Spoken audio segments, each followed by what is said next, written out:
Hey everybody, we're here live. We're having a Christmas craft party in February.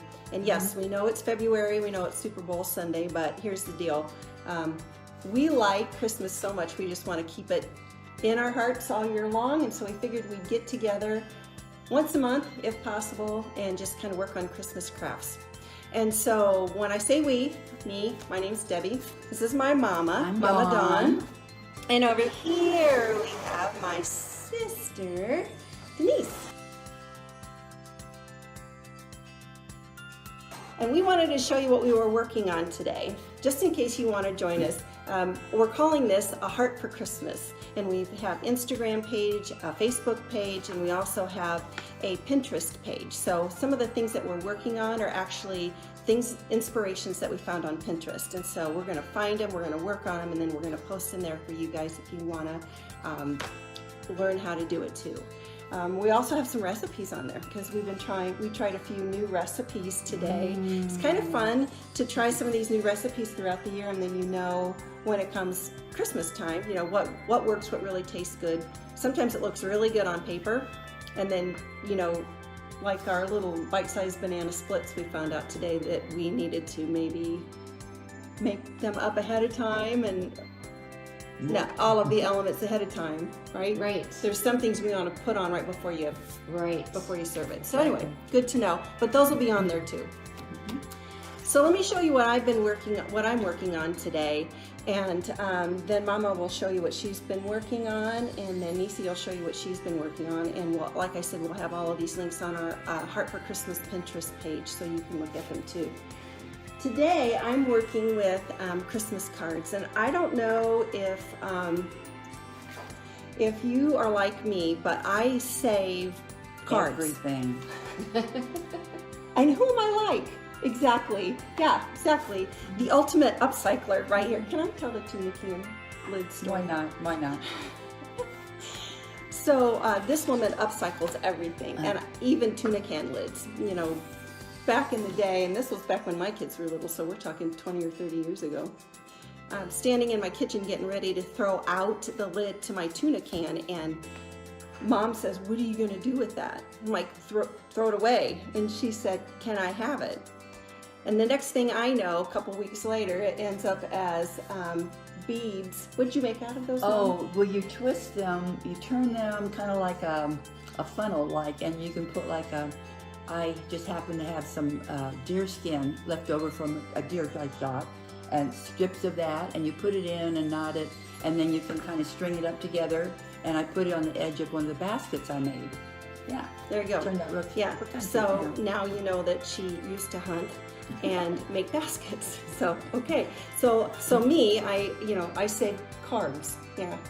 And I'm sure most of you, or a lot of you, save your cards too. So I've been working with those Christmas cards because if they just sit in a drawer or in a bag, what good are they? Now last year I made these really cool ornaments, and this is one of the Pinterest inspirations. These take about 4 hours each to make. I'm not doing one of those today, but I wanted you to see how pretty they are, because not only can you use like the graphic side of the card, but then I want you to show you this one too.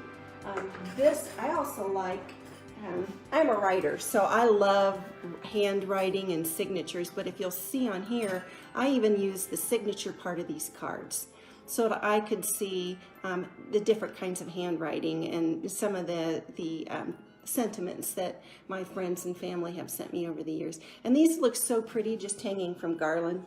I'll hold it back here so you can really see scale from there. But like I said, these take about 4 hours each. The instructions are on our Pinterest page. And we all made one last year too. It was great. They're fun.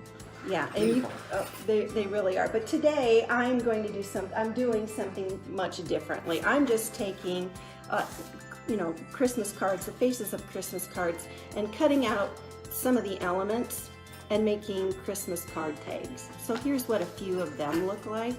Isn't this cute?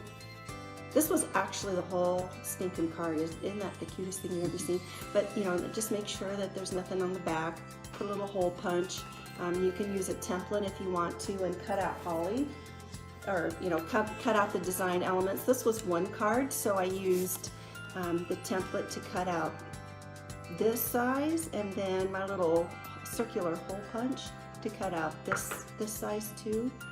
So I'm just having a bunch of fun. And look on the back side of your cards too, because even some of those elements on the back side or the inside are just really fun to save and capture.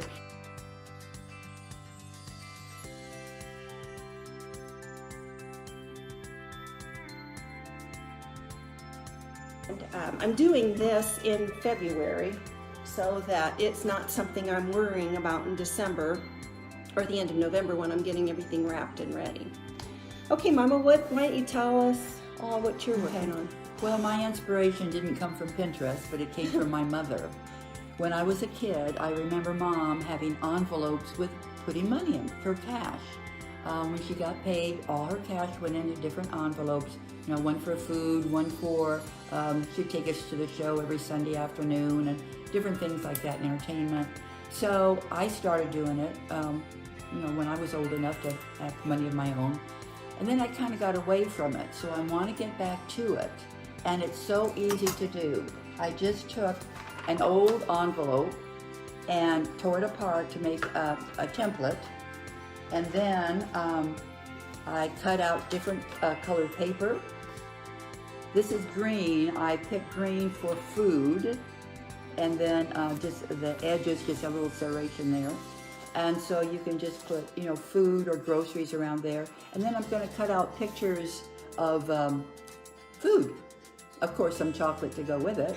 And put it around the edge and decorate that. And then write, my groceries on there.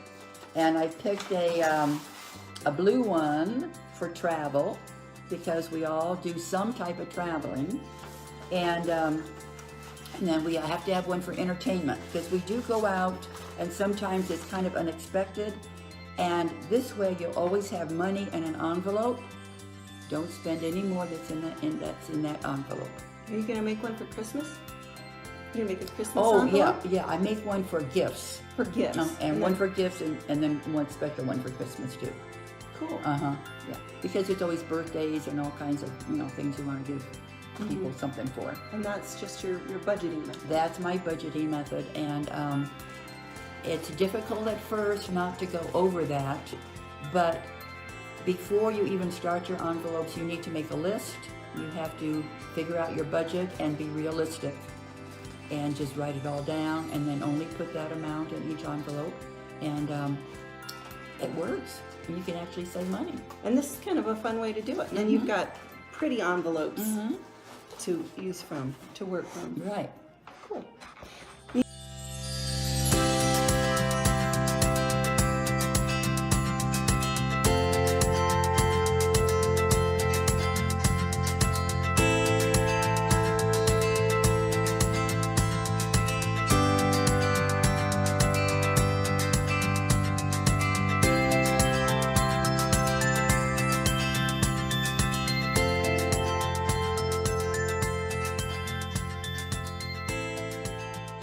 You want to talk about what you're doing? I do. All right. I'm moving the tripod. Hello. I actually had a plan to work on something, and then I realized all of my stuff is in storage. So I pulled out what I actually happen to have right now, which I have clay. I was working on some projects from last year that I can't show you because they're gifts, and I don't want to ruin the surprise. But kind of thought maybe I could make some ornaments for some friends. And so I just started this. I'm using Sculpey, which is this model clay, and you can get that at a craft store. And then I went to Harbor Freight, and I found, these were so cheap, but this fabulous little package of tools. They almost look like something you'd see at the dentist office. But we're going to use them for more fun stuff this time. And then I'm going to make a little donut. And just a little chocolate donut with sprinkles. And I've got these little screw eyes that I can put in there before I bake it. And then there'll be little ornaments. I'm going to put little sprinkles on there because I love sprinkles. And then I think I might make a little thing of popcorn and just some fun things for people that I know that just like have special foods that they like. So that's mine. Denise, so when you get a few of those done, can we take pictures of them and Absolutely. make pins to put on the Pinterest page so Yeah. people can see what you Yeah, we'll do? put them on Pinterest. You can see. Thank you. Okay, so that's what we're working on for this Christmas craft party. And like I think I mentioned earlier that we tried some recipes. The 2 recipes that we tried today, one was called a cheesy pizza dip. And it basically, you just make everything in one big cast iron skillet. And the other thing was called what was it? Sunday banana split bites? Banana split bites. Banana split bites. And we liked both of them really well. We're going to keep them. And so I think when we try recipes, if we like them and we're going to keep them, that's what you'll find on our Pinterest page. And we'll try to make little notes in the pins themselves so you know that we've tried them anyway, and that at least we like them. And then you can just follow that pin to the actual source and you can make them yourself. Okay, well, that's about it today for our first Back to work. Facebook Live. A Heart for Christmas. Look us up on Facebook. Follow us on Instagram. Feel free to make any comments if you want to see us try a craft or try a food, and I'll try to schedule some of these, send you some previews so you know if you want to join us next time, okay? Bye everybody. Bye. Merry Christmas. Merry Christmas.